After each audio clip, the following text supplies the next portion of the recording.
محمد and قرآن، یہ ہے ہماری آج کی اس ویڈیو کا موضوع۔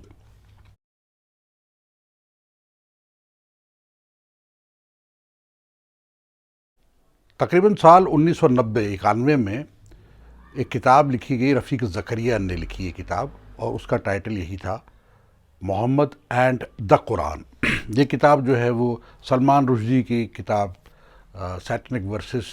کی جو کنٹروورسی پیدا ہوئی تھی، اس کے بعد ایک علمی جواب تھا اس میں بڑی ڈیٹیل میں انہوں نے بتایا کہ محمد اور قرآن ان دونوں کے درمیان کیا تعلق ہے، اور ریولیشن کے بارے میں انہوں نے بڑی ڈیٹیل میں اس میں گفتگو کی ہے۔ میں ان لوگوں کو جو نوجوان نسل کے ہیں ان کو یہ بتا دوں کہ یہ رفیق زکریا جو ہے فرید زکریا کے فادر ہیں، جنہوں نے فرید زکریا جو CNN میں کام کرتے ہیں، مشہور جرنلسٹ ہے، اور انہوں نے پچھلے دنوں ایک کتاب بھی لکھی ہوئی ہے ریولوشن کے اوپر، فرینچ ریولوشن سے لے کر آج تک کے ریولوشن تک۔ تو اس کتاب کا موضوع جو ہے وہ اصل میں پروفٹ بھی ہے اور قرآن بھی ہے۔ آپ یہ پوچھیں گے کہ جی کہ ان دونوں میں کیا تعلق ہے، خاص کر جو لوگ غیر مسلم ہیں ان کے ذہن میں یہ سوال آنا بہت نیچرل ہے۔ اس سے پہلے کہ میں اس کی وضاحت کروں، میں ایک اور کتاب کا ذکر یہاں پہ کرنا چاہوں گا۔ یہ خطبات مدراس ہے، سید سلیمان ندوی کے۔ یہ انہوں نے محمدن سوسائٹی میں مدراس میں دیے تھے بہت پہلے، اور اس کے مختلف چیپٹرز ہیں۔ پہلا چیپٹر جو ہے وہ ڈیل کرتا ہے اس چیز کے ساتھ کہ وحی کیا ہوتی ہے اور پرافٹ ہوڈ کیا ہے۔ اس میں انہوں نے ذکر کیا ہوا ہے کہ ایک تو ہوتی ہیں جمادات، یعنی میٹر، پتھر، یہ چیزیں جن میں جان نہیں ہے۔ اس سے اوپر اٹھ کے جو ہے وہ نباتات ہیں، یعنی ویجیٹیشن جو گرو کر سکتے ہیں، اور اس کے اوپر جو ہے وہ جانور ہیں جو اپنی جگہ سے ہل جل بھی سکتے ہیں، اور جن کو پیاس بھوک لگتی ہے تو اس کی تلاش میں مختلف جگہوں پہ چلے بھی جاتے ہیں۔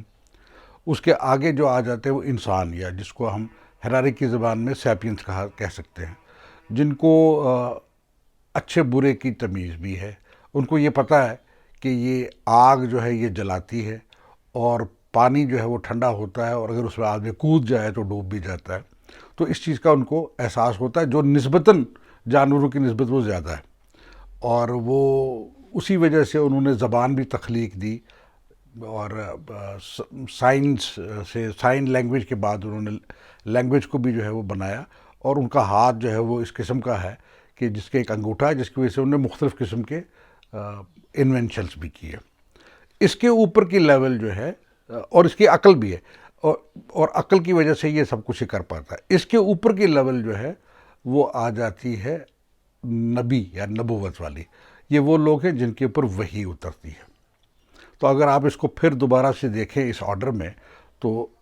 ایک میٹر ہے، یعنی جو نبی یا رسول ہے وہ ایک میٹر بھی ہے، وہ ایک جاندار ہے جیسے نباتات کی طرح، اور اس طرح سے وہ ایک جاندار بھی جو ادھر سے گھومتا ہے، وہ ایک انسان بھی ہے، لیکن ایک ایڈیشنل کوالیفیکیشن کی یہ ہے کہ ان کے اوپر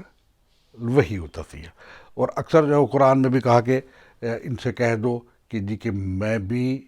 تمہاری طرح انسان ہوں، صرف فرق یہ ہے کہ مجھ پہ وحی اترتی ہے۔ تو یہ ایک ڈفرینس میں بتایا، تو لہٰذا جو وحی اترتی ہے اسی کو قرآن کہتے ہیں۔ ہر ایک وحی کو ویسے قرآن نہیں کہتے۔ وحی کی دو قسمیں ہیں، ایک ہوتی ہے وحی مطلوع، اور ایک ہوتی ہے وحی غیر مطلوع۔ وحی مطلوع اس وحی کو کہتے ہیں جو تلاوت کی جائے، یعنی قرآن، یعنی ورڈ فار ورڈ جیسے بھی وہ اترا ہے اس کو اسی طرح سے پرزرو کیا گیا ہے over a period of time, اور جس شکل میں وہ ہم کو ملتی ہے آج، اور جس طرح سے اس کی ریسیٹیشن ہوتی ہے وہ اسی آرڈر میں ہے۔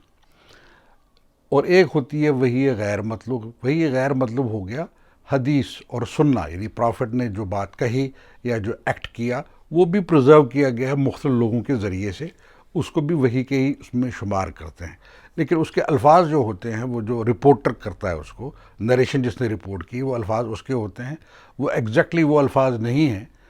ہو بھی سکتے نہیں بھی ہو سکتے جو پرافٹ نے ادا کیے ہوں۔ اور جہاں تک قرآن کا تعلق ہے، یہ تمام الفاظ جو ہیں وہ اللہ تعالیٰ کی طرف سے ہیں جو نازل ہوئے ہیں نبی کریم صلی اللہ علیہ وسلم کے اوپر۔ اب محمد اینڈ قرآن کے سبجیکٹ پہ یہ ایک کتاب جو لکھی گئی ہے، اس کے علاوہ بھی کچھ کتابیں پہلے بھی لکھی گئی ہیں اور بعد میں اور بھی لکھی گئی ہیں، جس میں وہ اس کو ایکسپلین کرتے ہیں کہ یہ پروفٹ ہوڈ کیا ہے۔ مثال کے طور پہ عام طور پر مختلف جگہ سے بہت اتھینٹک حدیث ہے کہ غار حرا میں تھے پروفٹ اور حضرت جبرائیل وہاں پہ آئے اور پہلے آواز سنائی دی، انہوں نے کہا اقرا باسم ربک کہ پڑھو، اور انہوں نے کہا مجھے پڑھنا نہیں آتا۔ تو اس کے بعد جو ہے وہ بار بار جب کہنے کے بعد انہوں نے پڑھنا شروع کیا، یہی قرآن تھا، یعنی پہلی ریولیشن جس آیت کی اور جس سورہ کی ہوئی ہے وہ یہی تھی، سورہ علق سے۔ اور اس کو بیان کیا ہوا ہے بخاری میں، اور حضرت عائشہ کی اس نریشن سے ہے ان کی، اسے کہ جی کہ ان کے اوپر کیا کیفیت طاری ہوئی ہے۔ اس کا ذکر جو ہے وہ ایک جیوش بیک گراؤنڈ کی خاتون ہے لیزلی ہیزلٹن، انہوں نے کتاب لکھی ہوئی ہے دا فرسٹ مسلم، اس میں ان کا ذکر کیا اور وہ ایکسپلین کرتی ہیں اپنے ایک لیکچر میں بھی۔ انہوں نے کہا جی کہ کوئی اگر جائے اور جا کے سوچے کہ اب مجھے پروفٹ ہوڈ کا اعلان کرنا چاہیے اپنے طور پہ، تو جو ہی وہ وہاں سے نیچے آئے گا تو وہ جو پکارے گا کہ ہیلولویا میں آ گیا ہوں اور میں پروفٹ ہوں، مگر ایسا نہیں ہوا۔ بجائے اس کے اس وقت جو ہے ان پہ ایک دہشت سی طاری ہوئی کہ یہ مجھ سے کیا ہوا، اور انہوں نے ایک سلیس اپنی بیوی ام المومنین حضرت خدیجۃ الکبریٰ سے لی، اور اس کے بعد تھوڑی دیر کے بعد وہ شانت ہوئے۔ تو اس سے سلسلہ شروع ہوتا ہے وحی کا، کہ ریولیشن ہونا شروع ہوتی ہے اللہ تعالیٰ کی طرف سے پروفٹ کے اوپر۔ اب جو سیرتیں لکھی گئی ہیں، مثال کے طور پہ ایک سیرت جو لکھی ہے جمال مصطفیٰ، یہ لکھی ہے عبدالعزیز عرفی نے، اس کو اس آرڈر میں لیا ہے کہ یہ نیچے جو ہے وہ بیان ہو رہا ہے کرونالوجیکل آرڈر میں پرافٹ کی لائف، اور اوپر جو ہے وہ والے سورے اور وہ والی آیتیں ہیں جو اترتی رہی ہیں ان کرونالوجیکل آرڈر۔ ان غیر مسلم دوستوں کے ساتھ میں ان کی خدمت میں یہ گزارش کر دوں جو قرآن کو پڑھنے کی کوشش کرتے ہیں یا پڑھتے ہیں، میں یہ بتا دوں کہ جس صورت میں آپ کو قرآن نظر آتا ہے جن چیپٹرز کے حساب سے، دا اوپننگ چیپٹر سورہ فاتحہ، اور اس کے بعد آتا ہے سورہ بقرہ، دا کاؤ، اور دا فیملی آف عمران، آل عمران، یہ جس آرڈر میں ہے اس آرڈر میں ان کا ریولیشن نہیں ہوا ہے کرونالوجیکل آرڈر میں، اس کا کرونالوجیکل آرڈر جو ہے وہ ڈیفرنٹ ہے۔ اور کچھ لوگ جو پروفٹ کی سیرت کو، ان کی بایوگرافی کو سمجھنے کے لیے ریکمینڈ کرتے ہیں کہ آپ کو کبھی ان کو اس آرڈر میں بھی دیکھنا چاہیے، جیسے کہ لکھا ہوا ہے عبدالعزیز عرفی نے، اس آرڈر میں آپ اس کو سمجھنے کی کوشش کریں تاکہ آپ کو اس سے قرآن بہتر سمجھ آئے۔ یہ بھی ایک حدیث میں ہے کہ جب حضرت عائشہ سے پوچھا گیا کہ جی کہ ان کا جو ہے وہ اخلاق کیا تھا، تو انہوں نے کہا جی کہ وہ چلتے پھرتے قرآن تھے، یعنی حضرت جبرائیل کے ریولیشنز کے بعد جو کچھ بھی ان کی لائف گزری ہے وہ ساری اسی وحی کے آس پاس ہی تھی۔ وہ ایک زمانے میں جو ہے باقی تمام لوگوں سے دور علیحدہ غار حرا میں تھے، اور وہاں پہ کہا جاتا ہے کہ وہ عبادت کرتے تھے۔ اکثر غیر مسلم دوست یہ بھی پوچھتے ہیں کہ وہ کس قسم کی عبادت تھی، کیونکہ ابھی تک تو کوئی ریولیشن ہوئی نہیں تھی، نہ سورہ فاتحہ جو نماز کا حصہ، ضروری حصہ ہے، نہ وہ تھی، نہ باقی سورہ جو ہے وہ ابھی ان کا نزول ہوا تھا، ریویل ہوئے تھے، تو کون سی عبادت تھی؟ تو اس عبادت کو جو ایکسپرٹس ہیں وہ یہ کہتے ہیں، اس کو کہا جاتا ہے تہنس۔ تہنس کا مطلب یہ ہے کہ آپ علیحدہ ہو کے کر دیے جائے، کیونکہ جس سوسائٹی میں پیدا ہوئے نبی کریم صلی اللہ علیہ وسلم کے آس پاس جو بہت سارے جو ہے وہ خرابیاں تھیں، یعنی نشہ عام تھا،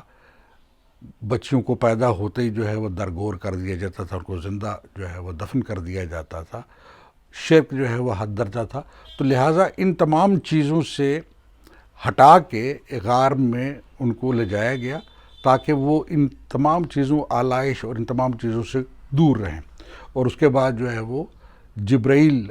آئے اور ان کے وقت سے جو ہے وہ ریولیشن ہونا شروع ہوا۔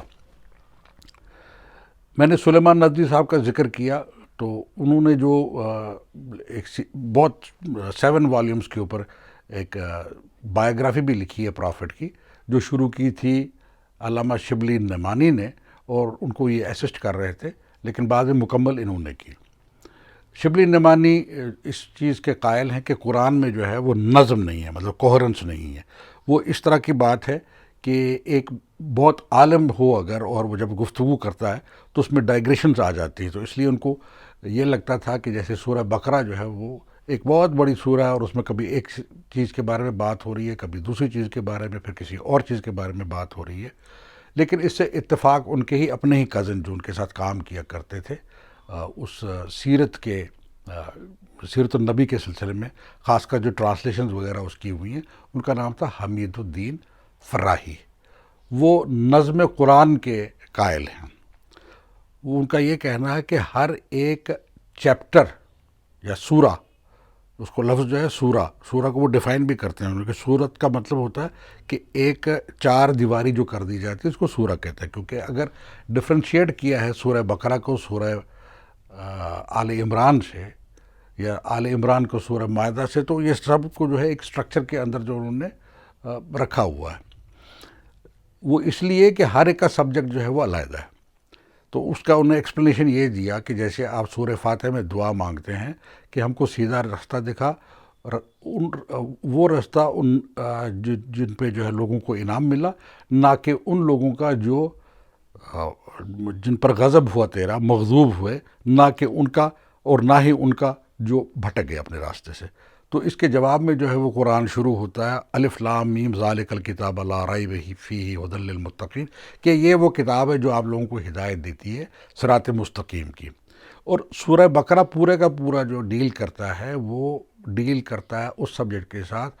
ان قوموں کے ساتھ جو مغضوب ہیں، جن پہ اللہ کا غضب ہوا ہے۔ اور سورہ آل عمران جو ہے اس سے ڈیل کرتا ہے جو بھٹک گئے ہیں، جو ولدالین اپنے راستے سے جو ہے وہ بھٹک گئے ہوئے ہیں۔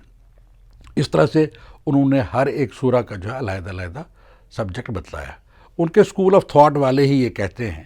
کہ قرآن کو اگر پڑھنا ہو، ایک تو یہ کہ اس کو کوہرنس کے حساب سے، سبجیکٹ کے حساب سے پڑھا جائے، اور دوسرا طریقہ یہ ہے کہ اس کو ایسے بھی پڑھا جائے کہ جس طرح سے نازل ہوا ہے، جو نازل جس طریقے سے وہ آپ کو ایک انڈرسٹینڈنگ زیادہ دے گا سیرت کے بارے میں، لائف آف پرافٹ کے بارے میں، اور ان کے مشن کے بارے میں، اور اس کی وجہ سے جو ہے اس کی انڈرسٹینڈنگ قرآن کی اور بہتر ہو جائے گی۔ ابھی کچھ سال پہلے جو ہے وہ ڈاکٹر تسنیم احمد نے ایک کتاب لکھی ہے، میرے خیال میں تقریباً وہ 13 یا 14 جلدوں پر مشتمل ہے، چھوٹی جلدیں بھی ہیں، کچھ بڑی جلدیں بھی ہیں۔ انفارچونیٹلی وہ یہاں پہ انڈیا میں اویلیبل نہیں ہے۔ کتاب کا نام ہے کاروان نبوت، دا کاروان آف پرافٹ، روح الامین کی معیت میں، ان کمپنی آف روح الامین، that is another name of جبرائیل اور گیبریل۔ تو وہ جو لکھی گئی ہے سیرت، وہ پیورلی آن ریولیشن آرڈر کے حساب سے لکھی گئی ہے۔ اس کے جو باقی جلدیں اگلی ہیں وہ تھوڑی سی پولیٹیکل اسلام کے ساتھ ڈیل کرتی ہیں، جو پرافٹ کے بعد بھی چلتا ہے، تو لیکن جو شروعات کی اس کی جلدیں ہیں، اول دوم سوم، وہ ساری اسی آرڈر میں ہیں، اور اکثر لوگ جو وہ ریکمنڈ یہی کرتے ہیں۔ ایک اور عالم دین ہے، ان کا نام ہے خلیل الرحمن چشتی۔ انہوں نے ایک تو کتاب لکھی ہوئی ہے جس میں وہ کہتا ہے کہ یہ جس کا آرڈر ہے نظم جلی، اس کے حساب سے انہوں نے چارٹ کے حساب سے بتا دیا، اور وہی ریکمینڈ کرتے ہیں کہ اگر آپ کو ایک اچھی انڈرسٹینڈنگ کرنی ہے قرآن کی، تو آپ کو لائف آف پرافٹ کے بارے میں معلوم ہونا چاہیے، مگر کس طرح سے؟ اس طرح سے جس طرح سے ان کے اوپر ریولیشن اتری ہے۔ اور کچھ لوگوں کا یہ بھی کہنا ہے کہ شاید وہ لوگ جو اس علاقے میں رہتے ہیں، جو عربی سے اچھی طرح سے واقف نہیں ہیں، شاید وہ ایک صرف وہی ایک چیز جو ہے وہ اس چیز کو نہیں روکتی کہ آپ اس میسج کو ٹھیک سے سمجھ سکتے، یہ چیز بھی روکتی کیونکہ آپ کی انڈرسٹینڈنگ پرافٹ ہوڈ کے بارے میں، ان کی لائف کے بارے میں نہیں ہے۔ یہ دونوں لازم و ملزوم ہیں، ایک دوسرے کے ساتھ جڑے ہوئے ہیں۔ تو اس لیے جو کتاب رفیق زکریا صاحب نے 1990 میں لکھی تھی، میں سمجھتا ہوں کہ یہ آج کے دور میں بھی بہت ریلیونٹ ہے۔ انفارچونیٹلی، حالانکہ یہ ڈیڈیکیٹڈ جو ہے وہ فرید زکریا اور ان کے بھائی کے ہے کہ ان کو جو انڈرسٹینڈنگ ہو اس کی بہتر. لیکن یہ پینگوئن میں ایک مرتبہ چھپی، ایک مرتبہ اور چھپی، اور آج کل جو کتاب جو ہے وہ اویلیبل نہیں ہے، آؤٹ آف پرنٹ ہے. اس کو پرنٹ میں ہونا چاہیے تھا، کیونکہ اس کے ذریعے سے بہت ساری مس انڈرسٹینڈنگ جو آج کے دور میں اسلام سے متعلق ہیں تو وہ دور ہوتی ہیں. اور یہ کوئی زیادہ پرانی بات بھی نہیں ہے، یہ سلمان رشدی کی کتاب کے بعد کا معاملہ ہے کہ اس کے بعد سے جو طوفان برپا ہوا اور جس طرح سے پروٹیسٹ ہوئے تو اس کا جواب انہوں نے اس طرح سے دیا. تو آج کے دور میں بھی جو شتم رسول ہے اور جو اس کے اوپر لوگ جو باتیں کرتے ہیں، میرے خیال میں اس کو ڈیل کرنے کا بہترین طریقہ یہ ہے کہ ہم کو نبی کریم صلی اللہ علیہ وسلم کی سیرت کا بغور مطالعہ کرنا چاہیے قرآن کی نظر میں، ان دا شیڈ آف قرآن.